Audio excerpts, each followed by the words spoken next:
Graphs of linear equation, इसकी class second है, उससे आगे कंटिन्यू करेंगे जहाँ हमने पीछे छोड़ा था। हम क्या करेंगे, एक और इक्वेशन ले लेते हैं।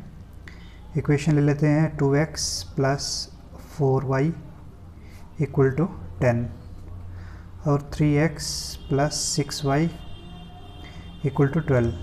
ठीक है, अब एग्ज़ाम में बोला गया कि हमने ये ग्राफ से फाइंड करना है, तो इसीलिए इसको ग्राफ्स के तरीके से कर रहे हैं। अदरवाइज़ इसको करने के और कई तरीके हैं जिससे ईजिली सॉल्व हो जाता है, लेकिन करना हमने ग्राफ से है। तो एग्ज़ाम में क्योंकि ग्राफ के रिलेटेड ही क्वेश्चन जो है आगे पीछे पीछे पूछे जाएंगे, तो वो देखना पड़ेगा। अब इसके रिलेटेड क्या है, एक इसका 2x plus 4y equal to 10, इसके रिलेटेड क्या है, टेबल बनाएंगे एक। ठीक है बच्चों, ये एक टेबल बना लिया। इसके लिए एक टेबल बना लिया इस इक्वेशन के लिए, ये x और ये y। ठीक है, अब इसके अंदर x और y की वैल्यू पुट करेंगे, लेकिन इस तरीके से वैल्यूज़ पुट करनी है बच्चों इसके अंदर कि जो है x की वैल्यू या y की वैल्यू जो फ्रैक्शन के अंदर नहीं आनी चाहिए। हम क्या ले लेते हैं इसमें, x की वैल्यू 1 ले लेते हैं। ठीक है, x की वैल्यू 1 ले लेते हैं। अगर x की वैल्यू 1 ले लेंगे तो क्या आ जाएगा बच्चों, 2x plus 4y equal to 10 है। अगर x की वैल्यू हमने 1 ले ली तो ये कितना हो जाएगा, 2 प्लस x की जगह पर 1 है तो 2 इंटू 1 क्या हो जाएगा, 2 ही हो जाएगा, plus 4y equal to 10। 4y कितना हो जाएगा, 10 माइनस 2 इक्वल टू 8। तो y की वैल्यू कितनी आ जाएगी, y की वैल्यू बच्चों आ जाएगी 8/4 इक्वल टू 2। ठीक है, तो ये आ गया 2। अब क्या करेंगे हम, अब y की वैल्यू 1 लेके देखते हैं। अब y 1 करेंगे तो तब क्या आएगा, y क्या है, y को 1 कर लेते हैं। तो इसी इक्वेशन में 2x plus 4y equal to 10। अब y 1 कर दिया तो क्या आ जाएगा, 2x प्लस 4 आ जाएगा, y क्योंकि 1 है equal to 10। 2x equal to आ जाएगा 10 minus 4 equal to 6, x is equal to 6/2 equal to 3। तो ये x की वैल्यू क्या आ गई, 3। ठीक है बच्चों, अब क्या करेंगे, एक सेकंड इक्वेशन का भी टेबल बना लेते हैं। ये सेकंड इक्वेशन है, इसका भी एक टेबल बना लेते हैं सिमिलर है उसकी तरह ही। ठीक है, ये x लेना है और ये y लेना है। ठीक है बच्चों, अच्छा अब क्या करेंगे, x की वैल्यू जो है वो हम 2 लेके देख लेते हैं। ठीक है, x की वैल्यू अगर 2 लेंगे तो क्या आ जाएगा इसके अंदर, इस इक्वेशन में ये आ जाएगा 3x plus 6y equal to 12 है। x की वैल्यू अगर हमने 2 ले ली तो ये आ गया प्लस 6y इक्वल टू 12। ये आ गया 6y इज इक्वल टू 12। ये 3 2 6 हो जाएगा, उस साइड जाएगा तो माइनस हो जाएगा, equal to 6। 6y equal to 6, y की वैल्यू कितनी आ जाएगी, 6/6 इक्वल टू 1। तो y की वैल्यू कितनी आ जाएगी, for x equal to 2, for x equal to 2 y की वैल्यू कितनी आ गई, 1। ठीक है, अब क्या करेंगे, x की वैल्यू 0 ले लेते हैं। इस इक्वेशन में x की वैल्यू क्या है, 0 ले लेते हैं कि क्या आ जाएगा, 3x plus 6y equal to 12। अगर x की वैल्यू हमने 0 ले ली तो ये पोर्शन ख़त्म हो गया, तो बचा क्या, 6y इक्वल टू 12। तो y कितना आ जाएगा, 12/6 इक्वल टू 6 दूने 12, तो ये 2 आ गया। ठीक है बच्चों, तो ये आ गया x for x equal to 0, y की वैल्यू कितनी आ गई, 2। हमें मिनिमम जो है, हम कोई और पॉइंट भी ले सकते हैं, तीसरा पॉइंट भी ले सकते हैं, लेकिन हमने मिनिमम जो है 2 पॉइंट्स ही लेने हैं। ठीक है, एग्जाम में इतना टाइम नहीं होगा कि हम 3 पॉइंट्स लेकर करें, लेकिन क्योंकि हमें लाइन जब ड्रा करनी है तो कम से कम हमें 2 पॉइंट मिलेंगे, तो हम उन 2 पॉइंट को ज्वाइन करके जो है लाइन बना सकते हैं। ठीक है बच्चों, अब क्या करेंगे, इन पॉइंट्स को प्लॉट करेंगे ग्राफ के ऊपर। ठीक है, अब एक ग्राफ ड्रा करते हैं।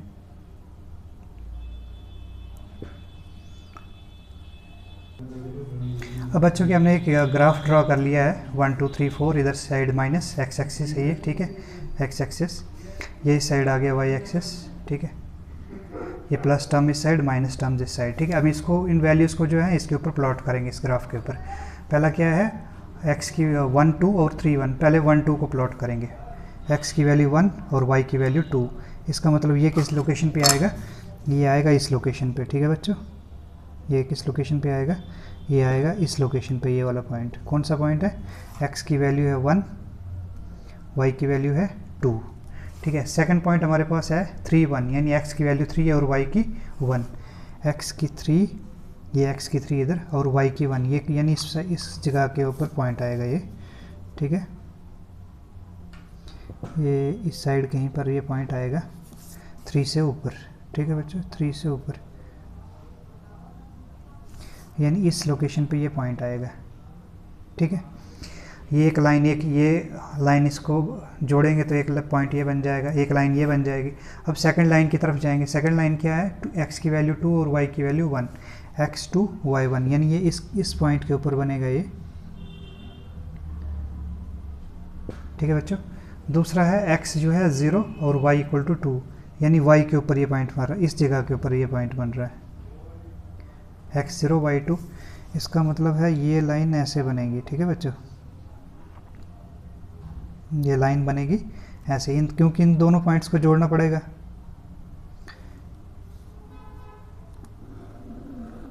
ठीक है। और ये दूसरी लाइन भी ऐसे बनेगी, ठीक है। ये कौन सी लाइन है, ये वाली लाइन है, ये फर्स्ट वाली लाइन 2x + 4y = 10। इसके ऊपर लिखेंगे 2x + 4y = 10। और ये सेकंड वाली कौन सी लाइन है, ये सेकंड लाइन है, ये वाली 3x + 6y = 12, 3x + 6y = 12, ठीक है। अब क्या है कि ये इस केस में क्या है, इस केस में जो दो लाइंस हमारे पास हैं वो क्या आ गई हैं, एक दूसरे के पैरेलल आ गई हैं। जो इससे केस 1 लिया था, ये है केस एक्चुअली सेकंड, ये केस सेकंड है जिसमें कि लाइन जो है पैरेलल आ रही हैं, ठीक है। ये दोनों लाइंस क्या है, पैरेलल आ रही हैं, ठीक है। तो इसमें क्या होंगे, इसमें इनफाइनाइट सॉल्यूशंस होंगे, ठीक है, क्योंकि एक्स वाई एक जगह पे क्रॉस नहीं कर रहे, ठीक है। तो इसके अंदर जो सॉल्यूशंस होंगे वो इनफाइनाइट होंगे। अगर एक जगह पर क्रॉस कर रहे हो तो कि एक्स की वैल्यू कुछ होती, वाई की वैल्यू कुछ होती, लेकिन ये दोनों लाइन जो पैरेलल जा रही है एक दूसरे के, तो ना तो एक्स की डिटरमाइन कर सकते हैं वैल्यू, कौन सी वैल्यू के ऊपर एक दूसरे को ये कट करेंगे। तो इसके लिए हम लिखेंगे कि इन जब दो पैरेलल लाइंस बनेंगी तो इसके क्या नंबर ऑफ सॉल्यूशंस क्या होंगे, इनफाइनाइट सॉल्यूशंस बनेंगे, ठीक है। इसके इनफाइनाइट आंसर बनेंगे, ठीक है बच्चों। ये x13 और y21 था, ठीक है। इसकी ये लाइन आ गई, फर्स्ट वाली लाइन। दूसरे वाले के लिए 2102 के लिए ये वाली नीचे वाली लाइन आ गई है, ठीक है बच्चों। अब चलते हैं केस थर्ड की तरफ, ठीक है। केस थर्ड में ऐसा देखेंगे हम जहाँ पर कि एक लाइन जो दूसरे लाइन के ऊपर सुपर इम्पोज्ड है, यानी एक लाइन ऐसे होगी, तीसरे केस में क्या होगा, एक लाइन ऐसे होगी और दूसरी लाइन उसके ऊपर ही होगी, सेम ऐसे ही, ठीक है। अब चलते हैं केस 3 की तरफ, ठीक है बच्चों। अब क्या करते हैं, एक और इक्वेशन ले लेते हैं, 3x - y = 2 और 9x - 3y = 6। ये दो इक्वेशंस ले ली, ठीक है। सिमिलर इसको क्या करना है, एक टेबल बनाएंगे, ये एक हमने टेबल बनाएंगे, ठीक है। इस इक्वेशन के लिए एक टेबल बना गया x और y, ठीक है। इसमें x की वैल्यू अब अपने मन से देखना, अब क्या करेंगे, हम देखेंगे x की वैल्यू अगर 2 ले लें तो क्या आ जाएगा।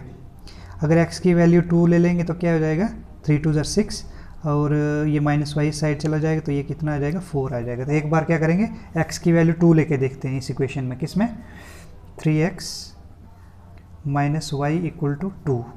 इसमें क्या करेंगे, x की वैल्यू हम लेट करेंगे, लेट x = 2। अगर 2 मानते हैं तो ये कितना हो जाएगा, 3 × 2 - y = 2, तो ये हो जाएगा 6 - y = 2, ये आ जाएगा -y = 2 - 6 = हो जाएगा -4, माइनस कैंसिल हो जाएगा तो y की वैल्यू कितनी आ गई, y आ गया 4 हमारे पास। तो फॉर x = x की वैल्यू जब हमारे पास हम 2 ली है तो y की वैल्यू क्या आ रही है, 4 आ रही है, ठीक है। अब एक और वैल्यू लेंगे, इसमें हम ले लेते हैं कि y की वैल्यू ले लेते हैं, y1 मानते हैं। अब क्या करेंगे, y1 मानते हैं तो क्या करेंगे, 3x - y = 2, अब y की वैल्यू 1, ये आ गया 2, 3x = -1 उस साइड चला जाएगा, प्लस हो जाएगा, 2 + 1 = 3 हो जाएगा। तो 3x = 3, x = 3/3 = 1। जब y की वैल्यू 1 है तो x की वैल्यू कितनी हो जाएगी, 1। अब क्या करेंगे, सेकंड टेबल ये ले लेते हैं, सेकंड इक्वेशन के लिए भी एक टेबल ड्रॉ करते हैं, ठीक है। इसके लिए भी एक टेबल ड्रॉ करते हैं, इसमें x और ये y, ठीक है। अब x की वैल्यू हम लेट करते हैं, x की वैल्यू अगर 0 ले लें इस इक्वेशन में, सेकंड इक्वेशन में 9x - 3y = 6 है। अगर x की इक्वेशन वैल्यू जो है 0 ले लेंगे तो ये हो जाएगा 0 - 3 × y = 6, तो ये आ जाएगा, क्योंकि 9 × 0 0 हो जाएगा, -3y = आ गया 6, ठीक है। तो y = आ गया 6/3, ये माइनस भी साथ में रहेगा, 3 × 2 = 6, तो ये आ गया y कितना आ गया, -2। तो फॉर x 0 y की वैल्यू कितनी आ गई -2, ठीक है। अब क्या करते हैं कि x की वैल्यू जो है या y की वैल्यू जो है वो ले लेते हैं -5, ठीक है। y की वैल्यू जो है -5 ले लेते हैं, तो क्या आ जाएगा 9x -3 इंटू माइनस ये x की y की वैल्यू हमने -5 ले रहे हैं, 9x -3 इंटू -5 इक्वल टू 6, तो 9x प्लस 15 इक्वल टू 6 हो गया। 9x इक्वल टू ये कितना आ जाएगा, तो 9x इक्वल टू आ जाएगा 6 माइनस 15, 9x आ गया कितना, ये आ गया -9, x इक्वल टू कितना आ जाएगा -9 डिवाइड बाई 9 इक्वल टू आ गया -1, तो x की वैल्यू कितनी आ गई -1, ये आ गया -1, ठीक है। अब इसको प्लॉट करेंगे बच्चों, क्या है इन दोनों इक्वेशंस को जो है प्लॉट करेंगे ग्राफ के ऊपर। अब बच्चा हमने क्या किया, ये ग्राफ जो है ड्रॉ किया है, और ये जो वैल्यूज़ हैं यहाँ पे लिखी हुई, ये मैंने इधर यहाँ पे लिख ली है क्योंकि यहाँ पे स्पेस कम था, तो यहाँ पे मैंने वैल्यूज़ लिख ली हैं। x की वैल्यू 2 1 4 1, ये आ गया 2 1 4 1, x की 0 -1 -2 -5, 0 -1 -2 -5। अब इनको क्या है, इनकी वैल्यूज़ जो हैं इसके ऊपर डालेंगे ग्राफ के ऊपर। x की वैल्यू 2, तो चलेंगे ये आ गया x2, y 4, इसका मतलब है कि ये पॉइंट जो है इसके करीब रहेगा, ये रहेगा कोई इस लोकेशन के ऊपर, ठीक है बच्चों, ये पॉइंट रहा इस लोकेशन के ऊपर। सेकंड में देखेंगे x1 y1, यानी x की वैल्यू इधर तो 1, तो y की वैल्यू 1, ये रहेगा इधर सेकंड पॉइंट, ठीक है। ये था, ये कौन सी इक्वेशन है, ये इक्वेशन 1 का है। अब इक्वेशन 2 की तरफ देखेंगे, अब इनको ज्वाइन करना पड़ेगा, इनको ज्वाइन बाद में करेंगे क्योंकि हमारा जो स्केल है इतना प्रॉपर नहीं है। अब सेकंड देखते हैं x0 तो y -2, x0 तो y -2, इसका मतलब ये इधर की ये पॉइंट कौन सी जगह पे आएगा, इस लोकेशन पे आएगा, ठीक है बच्चों।